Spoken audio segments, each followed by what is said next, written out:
গত 17 তারিখ সকালবেলা উনি ওনার পরিবার সহ ওনারা কাজের উদ্দেশ্যে বাড়ি থেকে বের হওয়ার পরে সকাল 7টা থেকে 9টার মধ্যে যে কোনোটার সময় তার বাড়ি থেকে কে বা কারা ওনার ঘর থেকে নগদ 60,000 টাকা এবং গোল্ডেন অর্নামেন্ট চুরি করে নিয়ে যায়। তো পরবর্তীতে ওনারা সন্দেহবশত একজনকে সন্দেহ করে, যার নাম পাপাই নাম, ওকে পরবর্তীতে জিজ্ঞাসাবাদ করে। প্রথমে যদিও অস্বীকার করে, পরবর্তীতে ওনাদের কাছে ও স্বীকার করে যে চুরি করেছে, যদিও পরবর্তীতে বলেনি কোথায় নিয়েছে বা কি আসে হয়েছে। এখন আমরা ওকে অ্যারেস্ট করে ওকে ভালোভাবে জিজ্ঞাসাবাদ করার পর ও স্বীকার করে যে ওর সঙ্গে আরো একজন ছিল, যার নাম পিন্টু দেবনাথ। ওরা দুজনে মিলে চুরি করেছে এবং টাকা এবং গোল্ডেন অর্নামেন্ট গুলি চুরি করে ওনারা রতন সরকার নামে একজন লোক, বরদোয়ালি, ওনার দোকান, জুয়েলারি দোকান, ওখানে উনি এগুলি বিক্রি করেছেন কম দামে।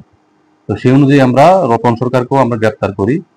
গ্রেপ্তার করে আমরা 3 জন আসামিকে গ্রেপ্তার করি এবং রতন সরকারের কাছ থেকে চুরি যাওয়া এক জোড়া কানের দুল এবং বাঙ্গাল স্বর্ণ বাঁধানো শাখা আমরা উদ্ধার করি এবং আজকে 3 জনকেই, গ্রেপ্তারকৃত 3 জনকে আমরা মাননীয় আদালতে প্রেরণ করছি। আমরা পুলিশ রিমান্ড চেয়েছি, দেখা যাক, ওদেরকে জিজ্ঞাসাবাদ করে আরো জানা যাবে। বাজার মূল্য আনুমানিক 1.5 লক্ষ টাকা হবে। আমাদের এডিনগর থানা কেস নাম্বার 39/2025। জহর চন্দ্র নাম উনি।